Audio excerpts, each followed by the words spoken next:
के पास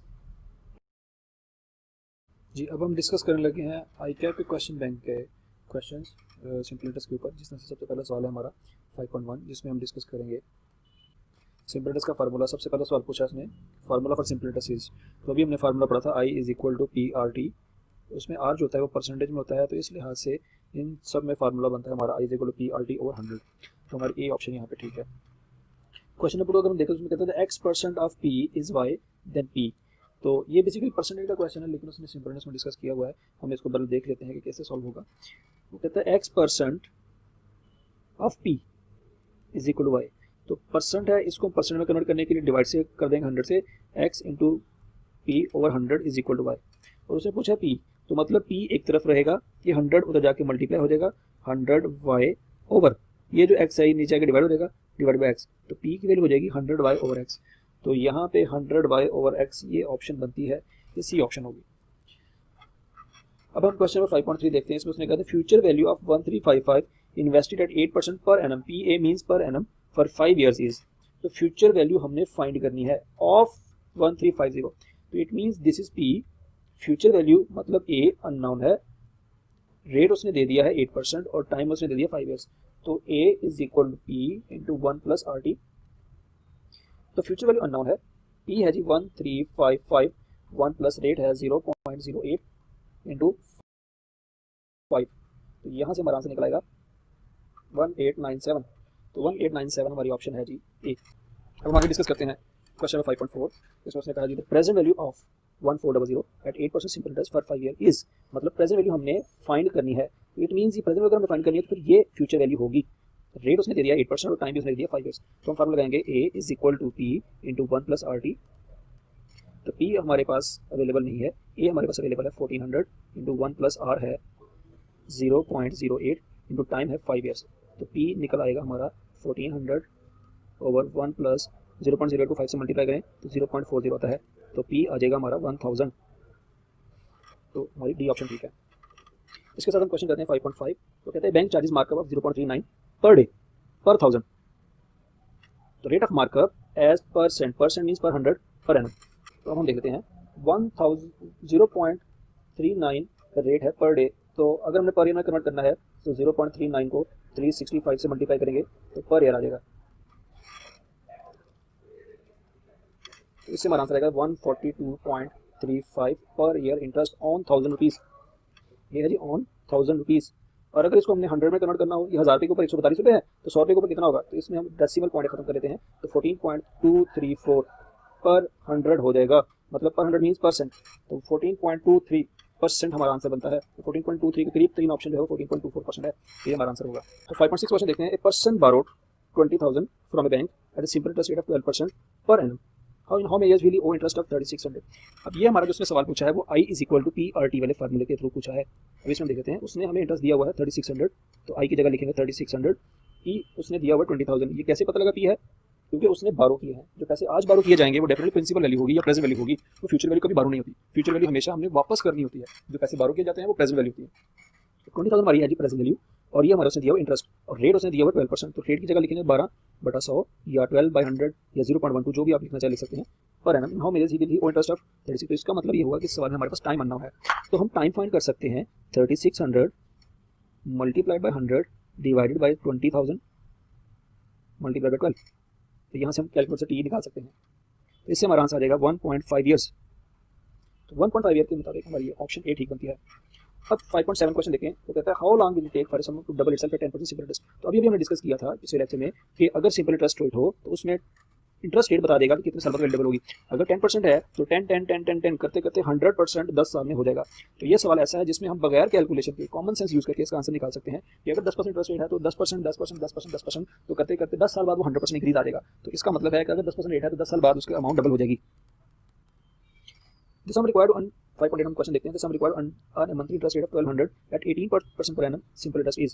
अब ये वो क्वेश्चन है जिसमें हम देखेंगे वेरिएशन आई कप लेके आया है। इंटरेस्ट रेट है पर एनम, लेकिन जो इंटरेस्ट है वो मंथली है।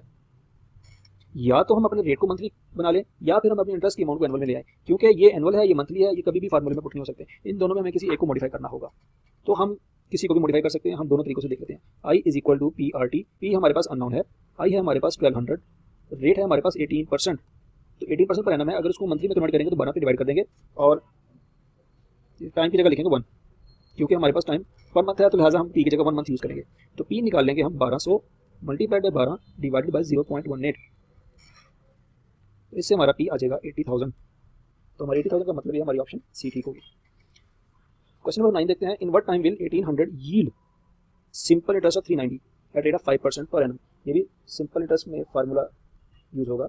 इसमें उसने 1800 जो वैल्यू दी है that is our principal value, 390 जो वैल्यू दी है डेट इज आवर इंटरेस्ट। तो 390 इंटरेस्ट की जगह लिखेंगे, प्रिंसिपल वैल्यू की जगह लिखेंगे 1800 और रेट की जगह लिखेंगे 5%, 5/100 और टाइम अननोन है तो टाइम हम फाइंड कर लेंगे 390 divided by 1800 divided by 5 multiply by 100, इससे हमारा आंसर आएगा 4.33 ईयर्स। और 4.33 ईयर में कहीं भी नहीं लिखा हुआ, इस वो क्या कर रहा है, एग्जामिनर क्या कर रहा है, उसने 4 ईयर तो कंप्लीट हो गए, ये जो 0.33 ईयर है इसको मंथ में कन्वर्ट करना है। तो 0.33 को मंथ में कन्वर्ट करने के लिए हम 12 से मल्टीप्लाई करेंगे तो ये हो जाएगा 4 ईयर एंड 4 मंथ। तो 4 ईयर एंड 4 मंथ हमारी ऑप्शन आती है बीटा। अब क्वेश्चन नंबर 11 हम देखते हैं, sum of money would amount to 6200 in 2 years and 7400 in 3 years, the principal and rate of simple interest are. इसको हम सवाल करेंगे, सवाल को सॉल्व करेंगे टाइम डायग्राम के साथ। ये सवाल कई तरीके से हो सकता है, 0 1 2 3। 6200 अमाउंट है 2 साल बाद, 7400 अमाउंट है 3 साल बाद और प्रिंसिपल अननोन है और रेट भी अननोन है। हमने अभी भी डिस्कस किया था कि सिंपल इंटरेस्ट में हर साल जो इंटरेस्ट ऐड होता है वो बिल्कुल सेम होता है। तो जो इसमें हम देखें तो दूसरे और तीसरे साल में जो इंक्रीज आया है वो 1200 आया है। ये 1200 इंक्रीज डेफिनेटली इंटरेस्ट का है। सिंपल इंटरेस्ट में जो इंक्रीज तीसरे साल होगा वही इंक्रीज दूसरे साल होगा और वही इंक्रीज पहले साल होगा। तो इसका मतलब ये हुआ कि हमारी जो भी प्रिंसिपल वैल्यू थी उसमें 1200 ऐड हुआ, फिर 1200 ऐड हुआ तो वो बनी वैल्यू 6200। तो 6200 में हम 1200 माइनस करेंगे तो पी आ जाएगा हमारे पास। तो P is equal to 6200 minus 1200 तो हमारे पास आंसर आ जाएगा 3800। अब 3800 की यहाँ पे सिर्फ एक ही ऑप्शन है, हम यहाँ से आंसर निकाल सकते हैं, ये ऑप्शन है, लेकिन अभी हम हो सकता है हमारे पास नन ऑफ दिस की भी ऑप्शन आ जाए। हम सबसे पहले रेट चेक कर लेते हैं कि रेट किस तरह से निकलेगा। अब रेट निकालने के लिए हमें फार्मूला चाहिए I is equal to P R T. हम दूसरा फार्मूला भी लगा सकते हैं, हम ये फार्मूला लगा सकते हैं, हमारे पास दोनों तरीके हैं। हमारे पास पी अब आ गया 3800, इंटरेस्ट हमारे पास है 1200, रेट हमें नहीं पता और टाइम हम लेंगे 1 ईयर। तो rate is equal to 1200 divided by 3800, तो हमारे पास आ जाएगा 0.315789 जो कि अप्रॉक्सीमेटली 31.57% रेट बनता है, जो कि ऑप्शन ए में गिवन है। तो इसलिए हमारे पास ऑप्शन ए ठीक होगी। क्वेश्चन नंबर 12 है जी, sum money would double itself in 10 years, the number of years it would 4 times is. इसमें वो कह रहा है कि एक वैल्यू है वो 10 साल में डबल हो जाती है, तो 20 साल में वो 3 गुना हो जाएगी और 30 साल में वो 4 गुना हो जाएगी। अगर यहाँ पे 100 रुपये आपने डिपॉजिट करवाया है तो 10 साल बाद वो 200 रुपये हो जाएगा, तो मजीद 10 साल बाद वो 300 रुपये हो जाएगा, क्योंकि उसमें 100 रुपये का इजाफा हो जाएगा पहले 10 साल में, 100 रुपये का इजाफा हो जाएगा अगले 10 साल में, 30 साल बाद ये 400 रुपये हो जाएगा। तो 100 रुपये पहले 10 साल में, 100 रुपये 10 साल में, 100 रुपये, तो 10 साल के बाद मजीद एडिशनल 20 साल चाहिए उसको 4 गुना होने के लिए, 100 से 400 मतलब 4 गुना। तो 10 साल के बाद इट वुड बी 4 टाइम्स, तो 10 साल के बाद मजीद कितने साल चाहिए उसको, 20 साल चाहिए। तो हमारा आंसर होगा सी। अगला क्वेश्चन देखते हैं, question number 13, total 14,000 is invested for a year, a part at 5% and the rest at 6%, if 740 is the total interest, the amount invested 5% is.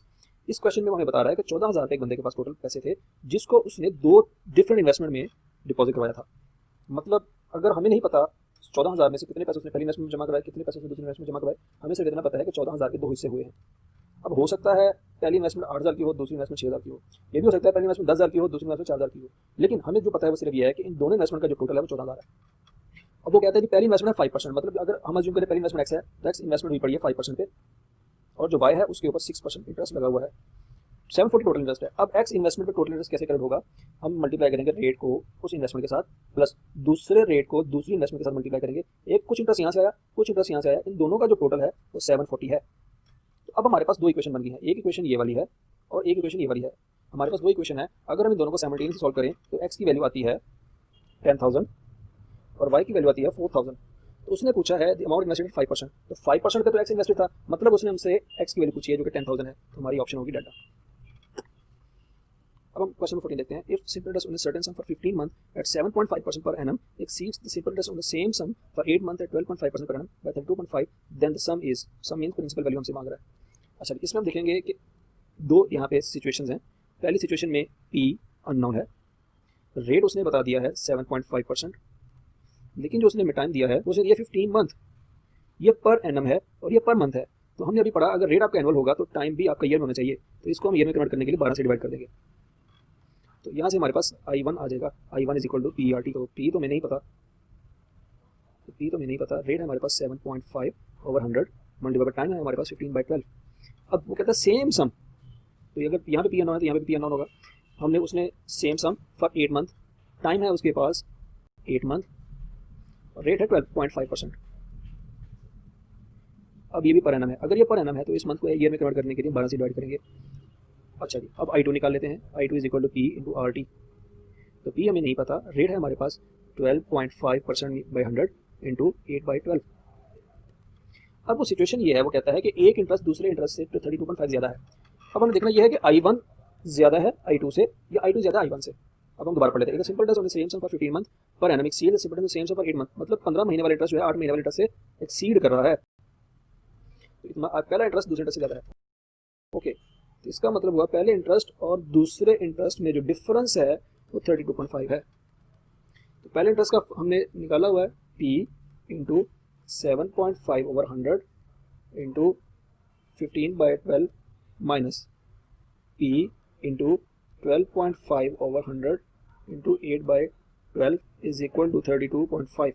इन दोनों P को कॉमन अगर हम ले लें तो हम सवाल सॉल्व करके इसको कैलकुलेटर पे सॉल्व कर लें तो हमारे पास आंसर आ जाएगा 3120। तो इससे हमारी ऑप्शन बनती है सी। हम अगले सवाल सॉल्व करते हैं। A certain sum is invested for 2 years. It amounts to 400 at 10% simple interest per annum, but when invested at 4% simple interest per annum, it amounts to 200. Then T is. इसमें हम दो सिचुएशन हमारे पास, हम दोनों situation को discuss कर लेते हैं। सर्टेन सम हमें नहीं पता, टाइम हमें नहीं पता, लेकिन it amounts to, future value में पता लगी है 400 है और रेट है जी 10%। इससे हमारे पास पहली इक्वेशन बन जाती है A is equal to P into 1 plus R T. A है हमारे पास 400, P into 1 plus 0.10 into T. ये हमारे पास पहली इक्वेशन बन गई। अब दूसरी इक्वेशन में वो कहता है but when invested at 4% per annum it amounts to 200। इसका मतलब ये हुआ पी वंस अगेन वही है, टाइम जो है वही है, रेट चेंज हो गया हमारा 4% हो गया है और फ्यूचर वैल्यू भी चेंज हो गई है, वो हो गई है 200। तो दोबारा फार्मूला लगा लेते हैं, A is equal to P into 1 plus R T. A की जगह आ जाएगा 200, पी नहीं पता हमें, आर है जी 0.04 और टाइम अननोन है। तो ये हमारे पास दूसरी क्वेश्चन है। अब हम देखें यहाँ पे 400 लिखा हुआ है, यहाँ पे 200 लिखा हुआ है। एक काम हम ये कर सकते हैं, इस 400 को हम 200 में एक्सपेंड कर दें, 2 इंटू 200, और इस 200 की जगह हम ये सारा एक्सप्रेशन ले आए तो क्या हो जाएगा, ये इस तरह से बन जाएगा 2 into P into 1 plus 0.04 T is equal to P, ये वाला आ जाएगा सेम 1 प्लस 0.10 टी, ये पी से कैंसिल हो जाएगा, और 2 प्लस 0.08 टी यहाँ पे हो जाएगा और 1 प्लस 0.10 टी यहाँ पे हो जाएगा। ये 1 इधर 2 इधर आ जाएगा और ये इधर आ जाएगा, तो ये हो जाएगा जी 1 इज इक्वल टू 0.02 टाइम, और टाइम हो जाएगा 1 डिवाइडेड बाई 0.02 और ये हो जाएगा 50 ईयर्स। तो हमारा ऑप्शन बनती है सी। अब हमारा क्वेश्चन नंबर है जी 5.16। Sum of 7700 is to be divided among 3 brothers Z, Zan एंड Zubair. Let Z is equal to X, Z is equal to Y and Zubair is equal to Z. In such a way that simple interest on each part at 5% per annum after 1, 2 and 3 years respectively remains equal. The share of Zan is more than that of Zubair by.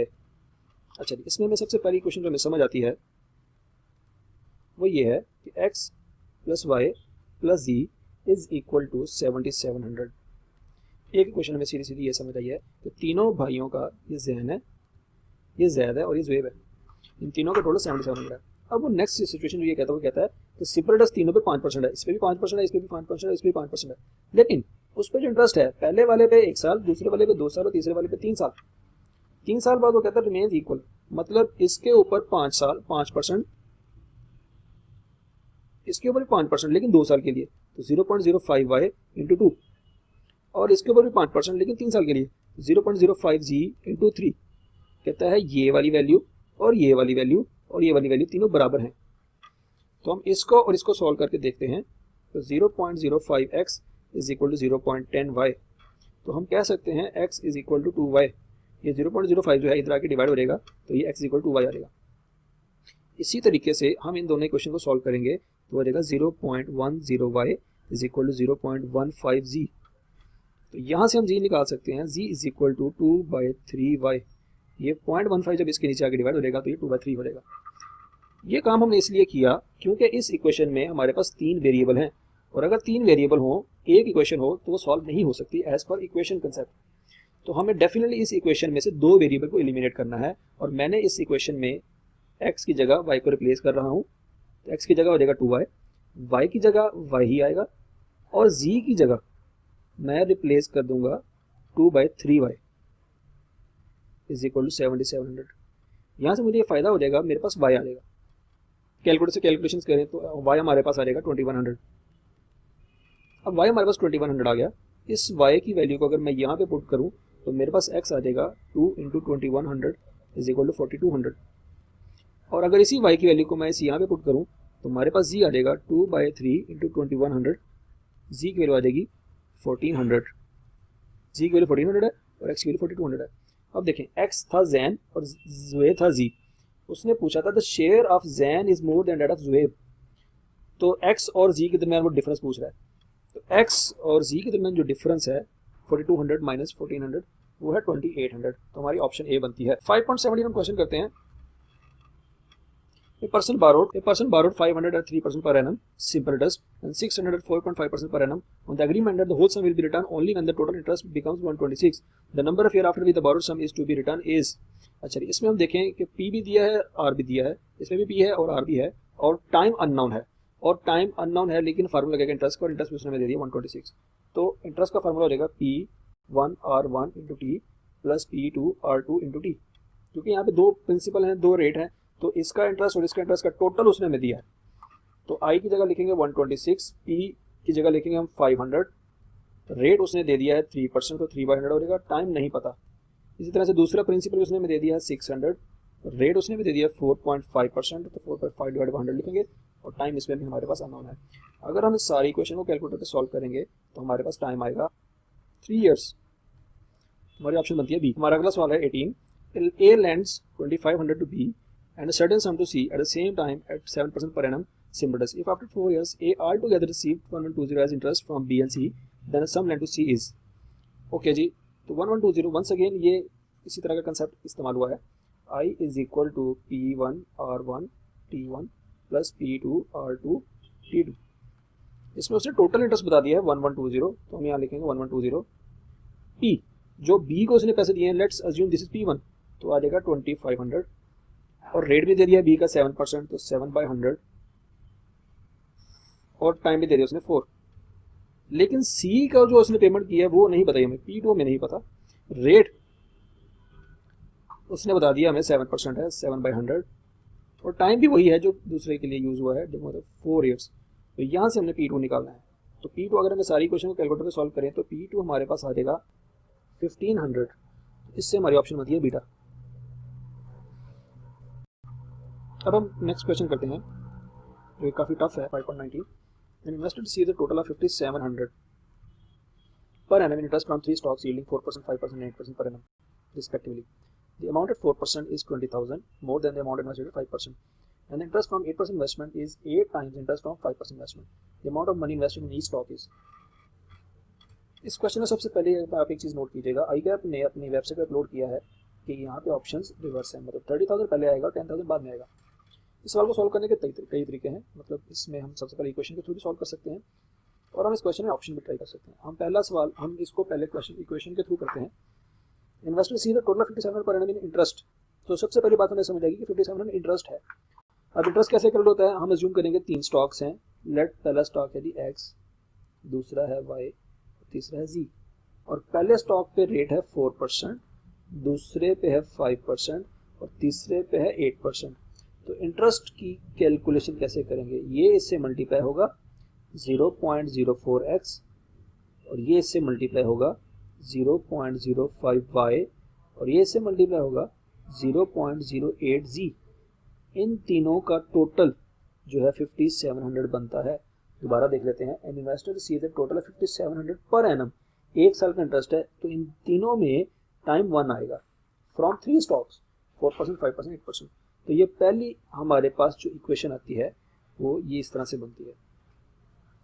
अब आगे देखें, वो कहता है amount at 4% is 20,000 more than that amount invested at 5%। मतलब x जो है वो y से बड़ा है, x is greater than y, या दूसरे अल्फाज में x is equal to 20,000 plus y।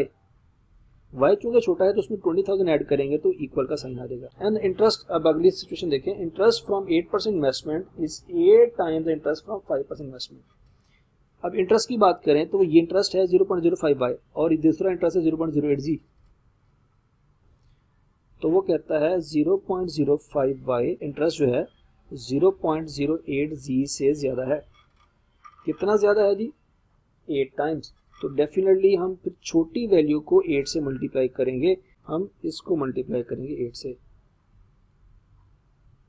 0.08g, तो ये हो जाएगा 0.40y इज इक्वल टू 0. है और एक इक्वेशन ये, तो 0.04 तो लिखेंगे, लेकिन x की जगह अब हम 20,000 प्लस y लिखेंगे और 0.05y तो आएगा, लेकिन 0.08g की जगह अब हम 0.40y यूज करेंगे, इज इक्वल टू 5700। अब यहां से हम कैलकुलेटर के थ्रू y की वैल्यू निकाल लेते हैं जो कि आएगी 10,000। अब ये y की वैल्यू 10,000 आई है, इसको हम यहाँ पे y की जगह पुट करेंगे तो x की वैल्यू आ जाएगी 30,000 और इसी y की वैल्यू को अगर हम यहाँ पे पुट करेंगे तो z की वैल्यू आ जाएगी 50,000। तो हमारी ऑप्शन बनती है हमारा सिंपल डेस्क के ऊपर क्वेश्चन नंबर 20। आई कैप की बुक में ये आखिरी क्वेश्चन है जो सिंपल डेस्क के ऊपर है। An individual has purchased 275,000 worth of savings certificate. The certificate expires in 25 years and a simple interest rate is computed quarterly. इसका मतलब है, इस सवाल में सबसे इम्पोर्टेंट पॉइंट ये है कि इसमें जो इंटरेस्ट रेट है वो एनुअल नहीं है, वो क्वार्टरली है, eight rate of 3% per quarter. Interest checks are mailed to certificate holders after every 3 months. The interest the individual can expect to earn every 3 months is, तो उसने इंटरेस्ट पूछा है, इंटरेस्ट इज इक्वल टू, हमने formula पढ़ा PRT, तो इसमें P है जी 275 put करेंगे। अब रेट उसने जो दिया है 0.03, ये पर क्वार्टर है, तो इसमें हमने टाइम भी क्वार्टर में कन्वर्ट करना है। चूंकि उसने हमसे इंटरेस्ट मांगा है पर क्वार्टर, तो इसमें हम क्या करेंगे, टी की जगह 1 पुट करेंगे। 1 doesn't mean 1 year, it means 1 quarter, तो उसने हमें क्वार्टर का ही पूछा है, तो हम यहाँ पे टी की जगह 1 पुट करेंगे। ये बहुत इंपॉर्टेंट पॉइंट है, आपने याद रखना है। तो इंटरेस्ट का आंसर आ जाएगा 8250, जो कि हमारे पास यहाँ पे बी ऑप्शन बनती है। थैंक यू, आज के लिए इतना ही। आप इसके बाद मैं आप